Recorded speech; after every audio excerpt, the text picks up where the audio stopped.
They said we were the perfect family. Big white house, blue shutters, warm dinners every night, summer vacations in Florida, a Christmas card that looked like a magazine cover. To the outside world, we were the dream, flawless, picture perfect. But inside, we were something else entirely. The love in our house had rules, and if you didn't follow those rules, you didn't get love. You got silence, sarcasm, or shame. From the time I was little, I was labeled the pretty one. Sounds flattering, right? It's not. In our family, pretty meant shallow. It meant that no one expected me to be smart, thoughtful, or even serious.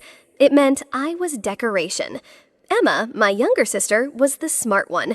She got awards, applause, glowing praise over dinner. Me, I got hair compliments and backhanded comments like, "Good thing she's got her looks. She'll marry well." At 7 years old, I realized in my family, your worth had nothing to do with who you were, only what you were useful for.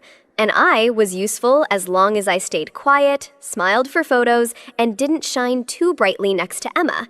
It wasn't that they never praised me. They did, but it always came with a twist.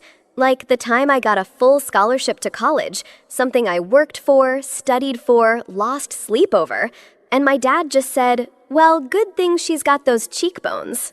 Or when I landed my first job in marketing after 3 intense rounds of interviews, my mom smiled and muttered, "Maybe the hiring manager liked what he saw at the interview." No one ever asked about the essay I wrote, or the data analysis I aced, or the hours I put in when no one was watching. Because in their eyes, Caitlin didn't earn success. She got it handed to her for being blonde and pleasant. Emma, on the other hand, was a fortress of merit. Every A she got was a celebration. Every compliment was a validation. Every stumble she made was just stress. She was allowed to be human. I had to be perfect just to be tolerated. And even then, I wasn't loved. I was tolerated. Here's something no one tells you. When you grow up in a family where you're always second, you don't just feel unloved, you start to believe you deserve it. That was me.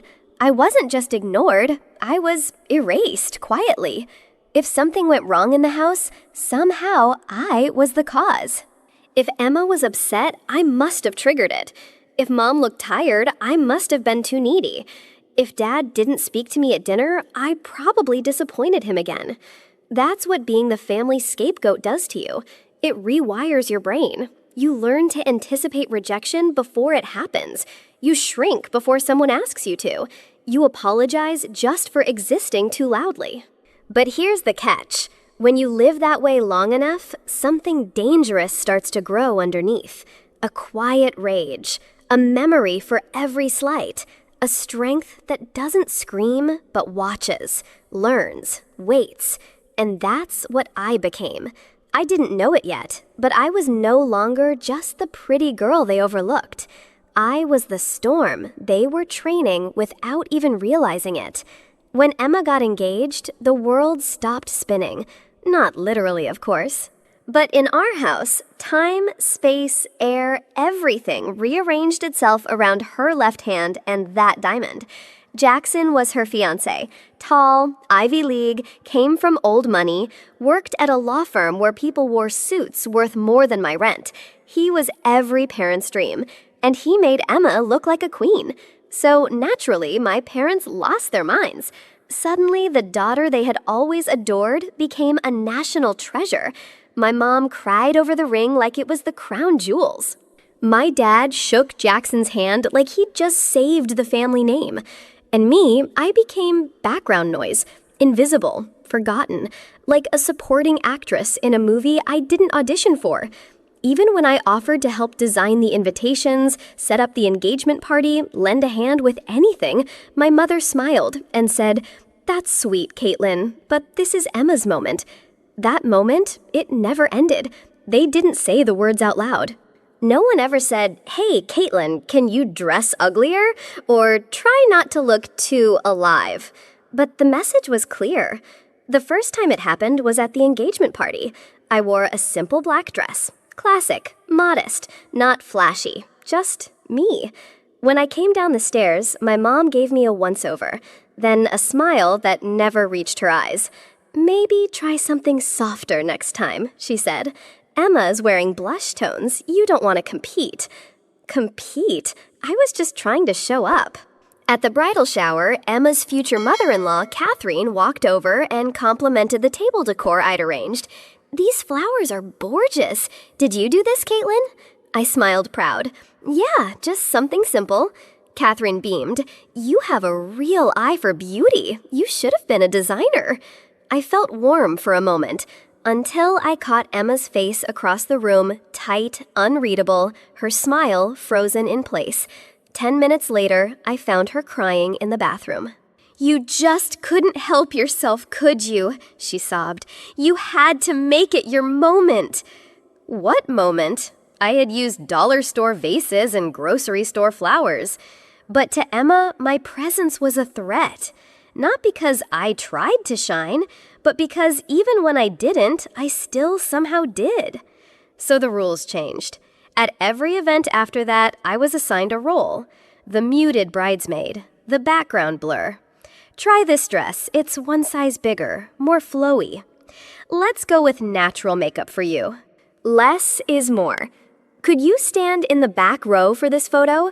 These weren't suggestions. They were camouflage instructions. They didn't want Caitlin the sister. They wanted Caitlin the shadow. I kept telling myself, be the bigger person. Just get through the wedding.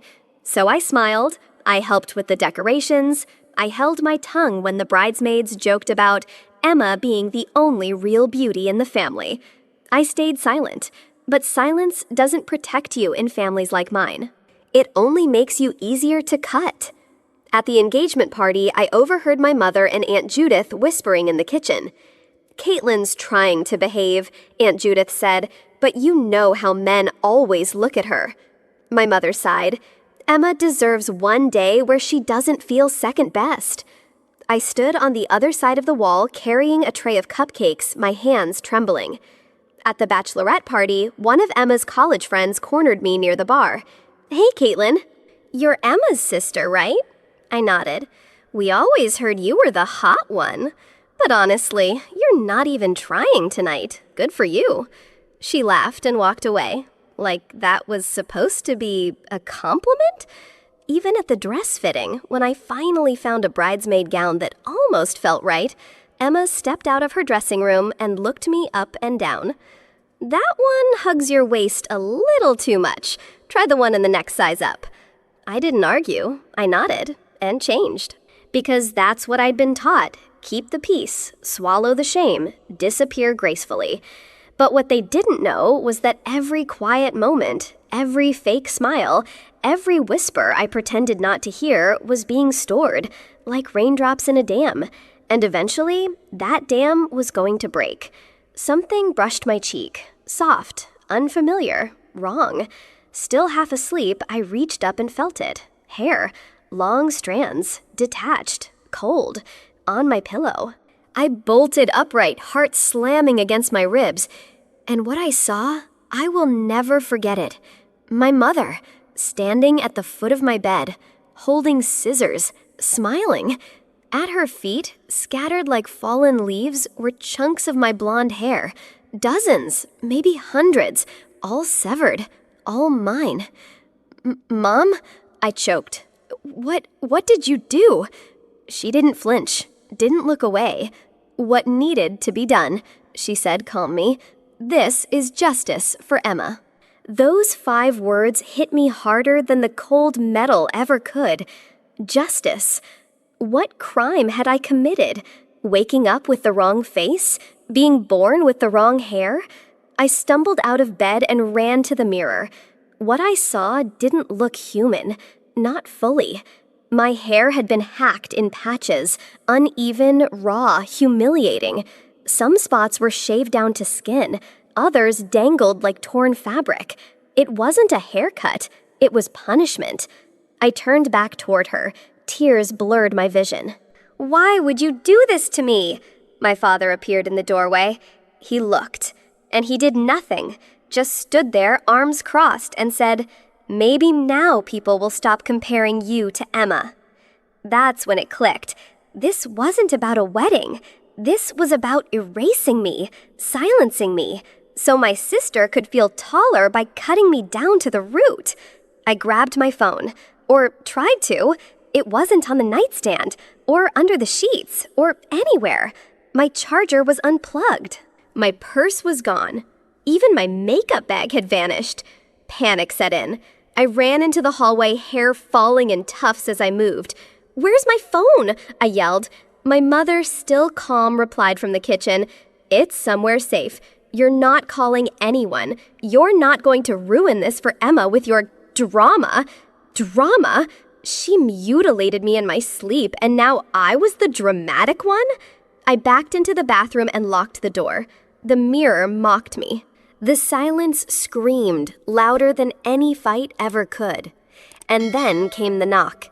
Gentle, calculated. Caitlin. It was Emma.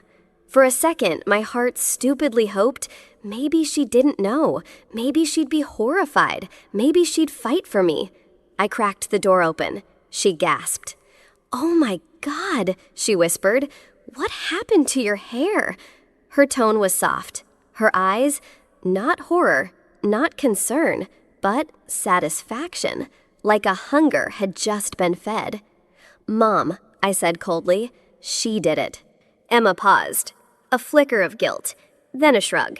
"Well, that was extreme," she said, "but maybe it's for the best. You always get so much attention for your hair." And just like that, she exposed herself. She knew. She approved. Maybe she didn't hold the scissors, but she wanted the cut. I stared at her. "I'm not coming to your wedding." Her face changed instantly. No more sympathy, just threat. "If you don't show up," she hissed, "Mom and Dad will cut you off completely. No more rent help, no more job connections. You'll be on your own." She meant it. And the worst part? She was enjoying it. The mirror didn't lie. It never does. I stared at it, at her, the stranger staring back at me. The girl in the reflection looked like she'd been through war. And maybe she had. Her hair was butchered, ripped in jagged patches like some wild animal had clawed at her scalp. One side uneven, the other nearly bald. Her eyes red, swollen, hollow. But there was something else there too. Something underneath the wreckage. Stillness. And in that stillness, a spark. Because grief is loud, but rage is quiet at first. It waits. I wiped my face with a towel slowly. I didn't cry again, because in that moment, I stopped seeing a victim and started seeing a survivor, a planner, a woman with nothing left to lose. They had humiliated me, stripped me of dignity, laughed while doing it. But what they didn't know, what they would never see coming, was that by cutting my hair, they had cut the last thread tying me to their control. I looked in the mirror one last time and whispered, "You shouldn't have done that." And for the first time in years, I meant it. The house buzzed with wedding chaos. Laughter, curling irons, champagne flutes clinking in the kitchen. But inside me, there was only silence. Not fear, not even sadness anymore, just clarity. And in that strange stillness, I began to notice everything.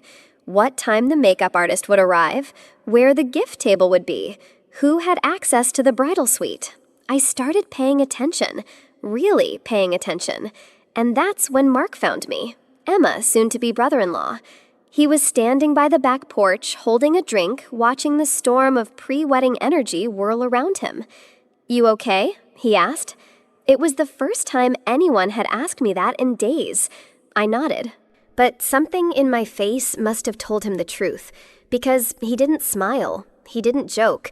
He just said, "You don't look okay. Want to talk?" So I did. Not everything, not yet, but enough. Enough for him to look me in the eye and say, "Whatever they did to you, I'm sorry. You didn't deserve that." And those words, simple as they were, meant more than he knew, because they reminded me I wasn't crazy. I wasn't overreacting. What had happened to me was wrong. And maybe, just maybe, I wasn't alone anymore. From that moment, I began collecting details. Quietly, carefully, like a soldier mapping a battlefield. The wedding planner's name, where the honeymoon luggage was stored, what time the suite would be empty, who had keys, which bridesmaids talked too much, what brand of mascara Emma was obsessed with. I wasn't sure yet what I'd do with it all, but I knew this much. They wanted me silent, so I gave them silence.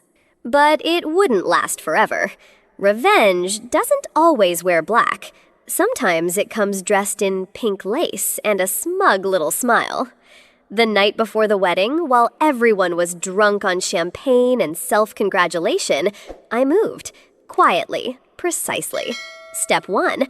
A small pinch of invisible itching powder tucked carefully inside the inner lining of Emma's bridal lingerie, right where it would take hours to activate, long enough for the ceremony, just in time for the honeymoon suite. Step 2. Replace her favorite waterproof mascara with a look-alike brand. Same tube, same color, but one that would run, smudge, and leave dark streaks under her eyes the moment she cried, laughed, or sweated under those wedding lights. Step 3. Log into her honeymoon airline account using the saved credentials from her iPad. Change the return tickets. Switch her window seat to the last row by the bathroom. Set a meal preference. She hates seafood. And just for fun, delay the checked luggage by rerouting it to a different airport. No chaos, no explosions, just 1,000 tiny cuts, and none of them traced back to me. Emma's world was curated, filtered, perfected, artificially flawless. But I knew the cracks, and I knew exactly where to press. While she was getting her nails done, I borrowed her phone just for a minute. She never logged out of Instagram. Step 1, I queued 3 posts. Each scheduled to go live during the wedding, 1 during vows, 1 at dinner, and 1 at the first dance. The photos, a zoomed-in shot of her mid-blink, 1 with lipstick on her teeth, and a close-up of her feet blistered and raw from designer heels. The captions, "Oh my god, I look amazing," "Hot Mess Express," "Feet are dead but the dress is, lol." Comments would explode. And with Emma's obsessive need to be admired, it cut deeper than any knife. Step 2, I mailed an anonymous letter. Typed, untraceable.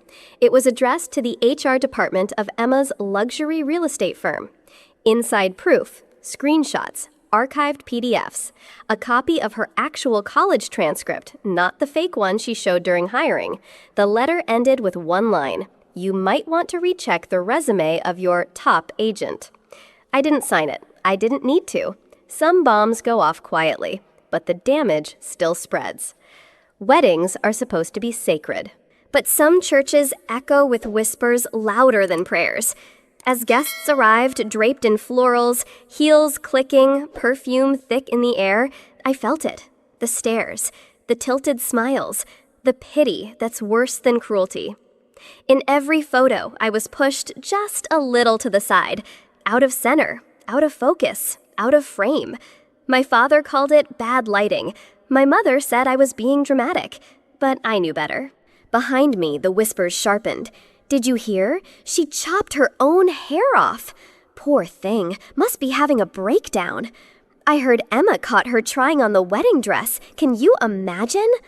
I didn't say a word, because I knew where it started. It started with them, my own parents, the people who were supposed to protect me, now passing around rumors like hors d'oeuvres at cocktail hour.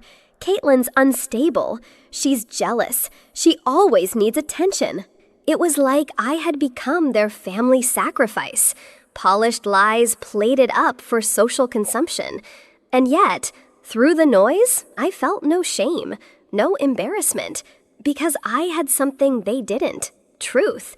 And truth doesn't need to scream. It just waits. Clinking glasses, golden chandeliers, fake laughter bouncing off marble walls. And then his voice. My father raised his glass with the confidence of a man who thought the whole world agreed with him. They say beauty fades. he smiled, looking directly at me. But Emma is gold, and gold never tarnishes. The crowd chuckled. Someone clapped. Even the photographer paused to capture his glowing pride. But I just froze. That wasn't a toast. It was a sentence, an execution dressed as elegance. In one sentence, my father declared to 200 people that I was disposable. Pretty once, but never enough. That moment snapped something inside me, not with rage, but with clarity. I finally understood. I was never going to be chosen. Not in this family, not in their story, not by him. And so I made a vow of my own, right then in silence. You didn't choose me, and now I choose not to choose you. Some people say revenge is fire. Mine was ice. It started with a scratch, then a second, then a scream.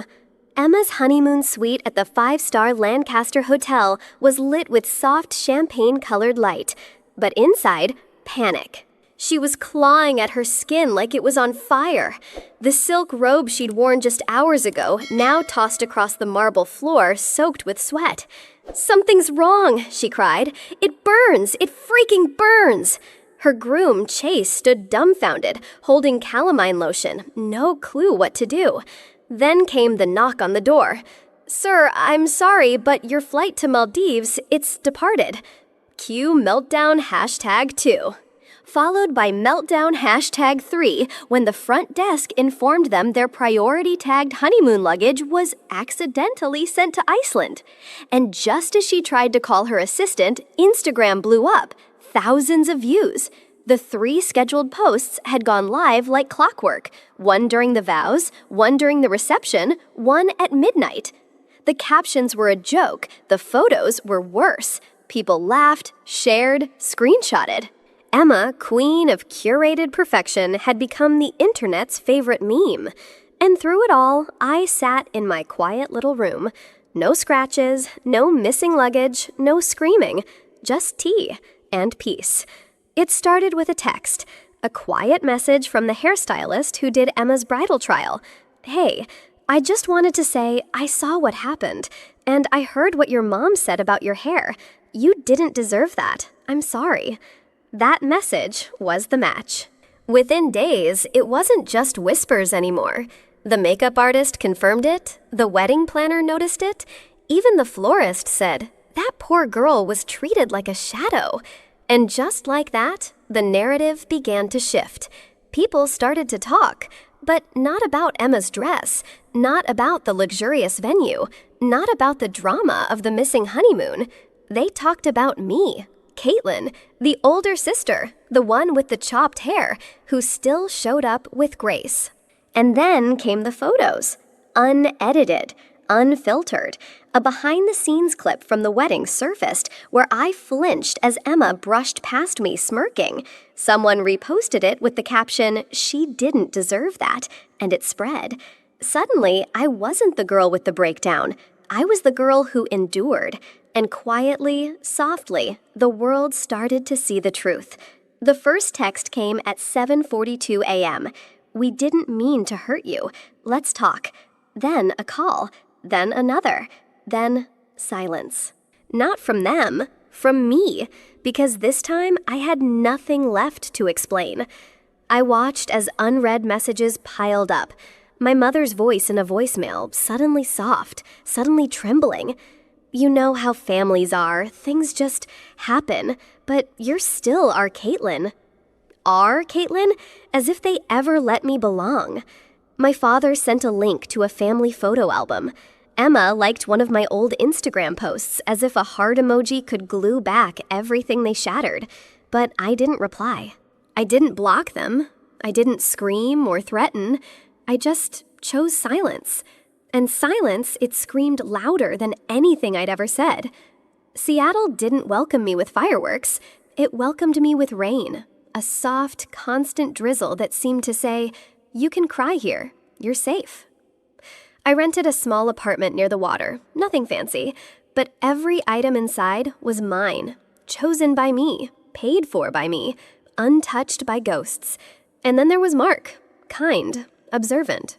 A man who didn't ask why my hair was uneven, he simply asked what kind of tea I liked. He didn't try to fix me, he just made room. At night, I attended therapy. On weekends, I joined a support group, and before long, I was leading one. My name is Caitlin, I told the circle, and I used to think being strong meant staying silent, but healing makes space for your voice. They nodded, some cried, and I realized maybe I was never the problem. Maybe I was just born into the wrong script. Now I'm writing my own. It came on a Tuesday, an email with no subject line, just, "I'm sorry." The body of the message was longer, full of apologies, excuses wrapped in good intentions. Phrases like, "We didn't know better," and "Families can be messy." At the bottom, "I hope one day you'll forgive me." I stared at the screen. There was a time I would have burst into tears, would have replied in paragraphs, would have rushed to mend something that was never whole to begin with. But not this time. This time I simply typed, "Thank you for acknowledging what happened," and clicked send. No, "I forgive you," no, "let's move forward." Just a line, a boundary, because healing isn't about giving people another chance to hurt you. It's about giving yourself the chance to live without needing their permission.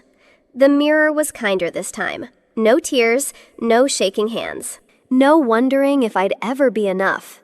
Just me, in a white dress of my own choosing, twirling a loose strand of hair around my finger. It had grown back, stronger, thicker, unapologetically mine. Mark stood behind me, adjusting his tie, smiling like I was the sun itself. And I was, because this time no one cut my hair, no one told me to dull my shine, no one made me shrink so they could rise. I had taken every scar, every whispered insult, every betrayal carved into my past, and lit it into a flame I could walk through without burning. This wasn't just a wedding. This was a return to myself. And this time, I was walking down the aisle on fire. You don't need to forgive those who broke you in order to heal. You just need to choose yourself loudly, clearly, and without apology. Because sometimes walking away from the people who gave you life is the first step toward actually living it. Let them call you dramatic. Let them say you've changed. Let them gossip. You're just growing, and growth doesn't need permission. If this story made your heart ache, if you've ever been the black sheep, the scapegoat, or the one they tried to silence, subscribe now.